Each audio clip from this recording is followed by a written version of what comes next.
حسن صاحب، بہت شکریہ 23 اعتراضات سیریز کا۔ جس باریکی سے ایک ایک بات کی وضاحت ہو رہی ہے، آج کے دور میں یہ بہت ہی عمدہ مثال ہے۔ اس سے ایک انویسٹیگیٹو ڈبیٹ کا کانسیپٹ دماغ میں آتا ہے۔ اگر اسی انداز سے الگ الگ مکتبہ فکر کے علماء کرام اپنی اپنی بات پہ نظر ثانی کر کے اس طرح سے تبادلہ خیال کریں تو ممکن ہے کہ وہ صحیح رائے پر جمع ہو جائے اور یہ امت ڈائیورجنگ ہونے کے بجائے کنورجنگ ہونا شروع ہو جائے۔ تو میرا جو سوال ہے وہ آپ کے ذریعے سے غامدی صاحب سے ایک ریکویسٹ ہے اور اللہ سے دعا ہے کہ یہ ریکویسٹ قبول ہو جائے۔ کسی بھی علم کے نتائج یا اس کا سفر، مبادی سے لے کر انتہا تک کا پورا سفر اس علم کے اصول پر منحصر ہوتا ہے۔ اگر اصول میں ذرا سا بھی فرق واقع ہو جائے تو سفر میں اور نتائج میں بے شمار فرق واقع ہو جاتا ہے۔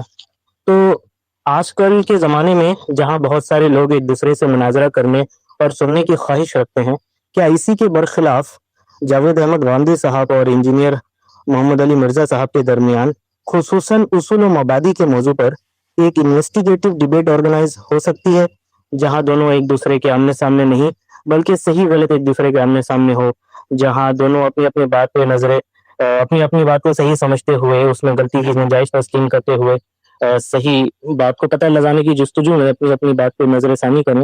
یہ انویسٹیگیٹو ڈبیٹ ایک مثال اور ہم طالب علموں کے لیے بہت زیادہ مفید ہوگا۔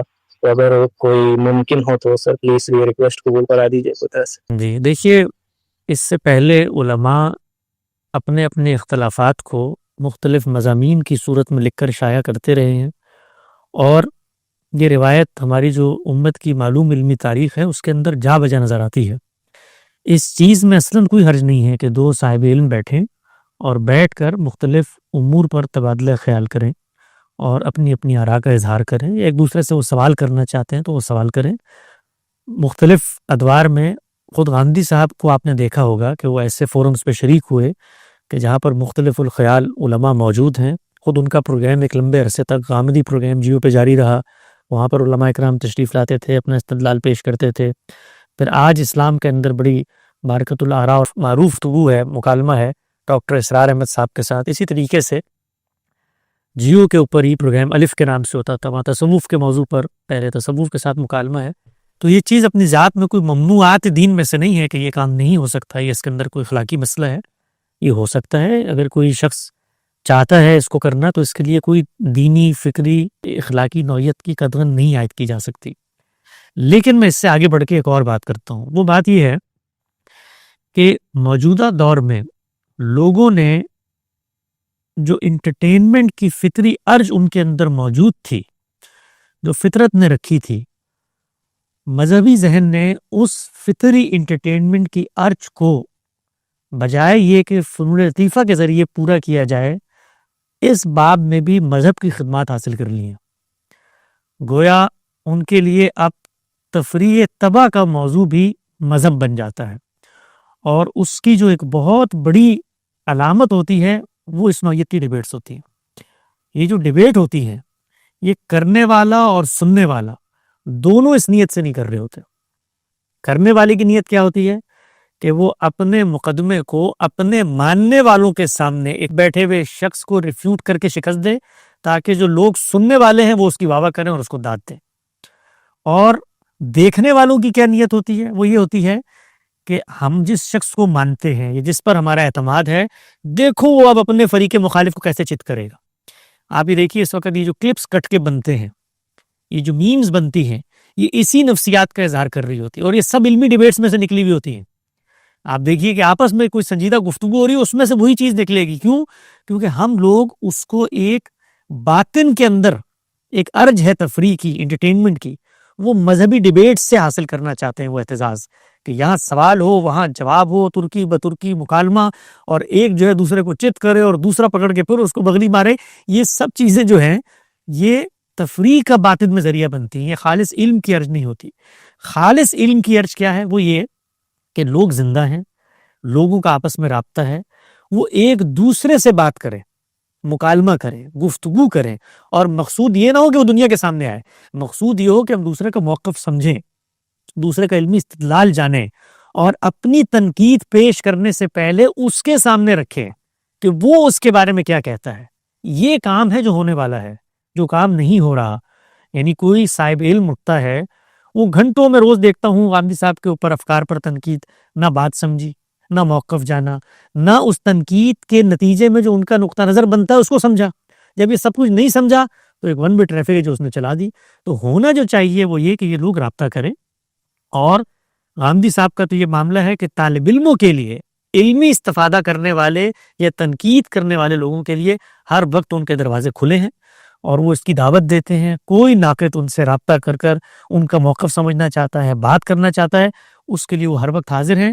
اور آپ نے ایک اور تجربہ کر کے بھی دیکھ لیا ہوگا کہ جس وقت کسی صاحب علم کو موقع دیا جائے کہ وہ علمی فکری انداز میں اپنا مقدمہ پیش کرے، تو اب میں مثال کے طور پہ علماء کا نقطہ نظر پیش کرتا ہوں اعتراضات سیریز میں. آج تک ابھی اس سیریز کو تقریباً 5 سال ہونے والے ہیں، 200 کے قریب ہم نے قسطیں پوری کی، ریکارڈنگ اگرچہ کوئی 300-350 کے قریب ہم نے کی.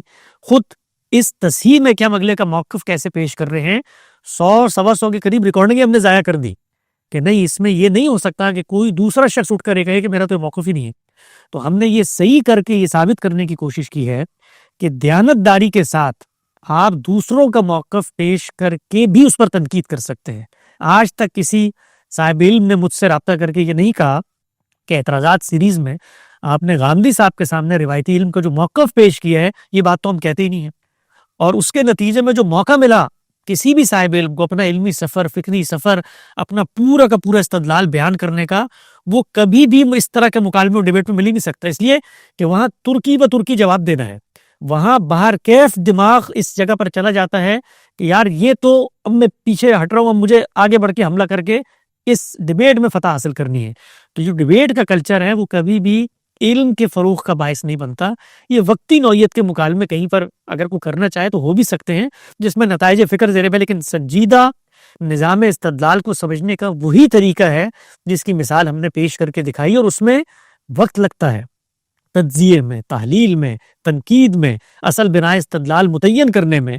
اس کے لیے کتابیں کھنگالنی ہیں، بار بار جانا ہے، ری وزٹ ریویو کا عمل کرنا ہے. یہ 2 کیمرے لگا کے 2 علماء کو بٹھا کر یہ کام نہیں ہو سکتا. اس وقت خود اس کا استدلال کن مراحل سے گزرا ہے، استدلال کی پوری بنیاد کیا ہے. ہم لوگ انسان ہیں، ہمارا علم، ہمارا حافظہ، ہر چیز محدود ہوتی ہے. تو اس موقع پہ ایک دلیل ذہن میں نہیں آئی تو سننے والوں کو تاثر ہوا یار اس کا تو مقدمہ ہی کمزور ہے.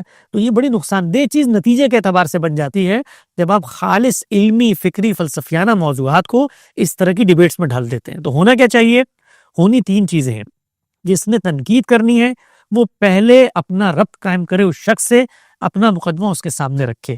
اگر اس نے اس کے بعد اس نتیجے پر پہنچ کے یہ فیصلہ کیا ہے کہ نہیں میں تو اس کی تنقید کا قائل نہیں ہوں، تو دوسرا کام اس نے کرنا ہے کہ اس کا استدلال اپنی تنقید کے ساتھ ایسے پیش کرنا ہے کہ یہ شخص بھی پکار اٹھے کہ ہاں یہی میری بات ہے، اور پھر وہ اس پہ تنقید کر اپنے پلیٹ فارم پہ.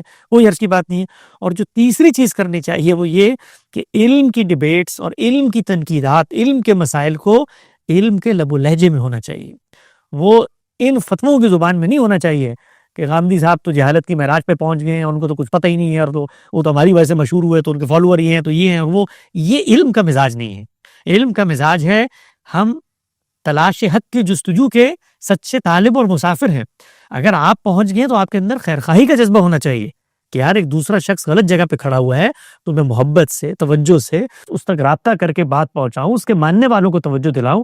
اس میں یہ کہ جی آپ کسی شخص کو باہر کر دیں، کسی شخص کو ریفیوٹ کر دے، یہ علم کی خدمت نہیں ہوتی، اور اس کے نتیجے میں نفرتیں جنم لیتی ہے. پہلی نسل میں نہ لیں، دوسری نسل میں لیتی ہیں. اور بہت سارے ایسے لوگ جو ان نفرتوں کے خاتمے کی بات کرتے ہیں وہ ان انٹینشنلی نئی نفرتیں پیدا کرنے کا باعث بن جاتے ہیں. تو علم کے جو معاملات ہیں وہ علم کی گریس کے ساتھ، علم کے وقار کے ساتھ ہونے چاہیے. اس میں اس کی کوئی حیثیت نہیں ہوتی، کوئی اہمیت نہیں ہوتی کہ کسی شخص کو کتنا سنا جاتا ہے، اس کی یہ سبسکرائبر کیا ہے اور اس کی یہ ویورشپ کیا ہے، اور وہ ہمارے اور تمہارے درمیان یہ فیصلہ کریں گے. یہ چیزیں علم کے میدان کے قریب بھی نہیں آنی چاہیے. جی بہت شکریہ، جزاک اللہ خیرہ حسن.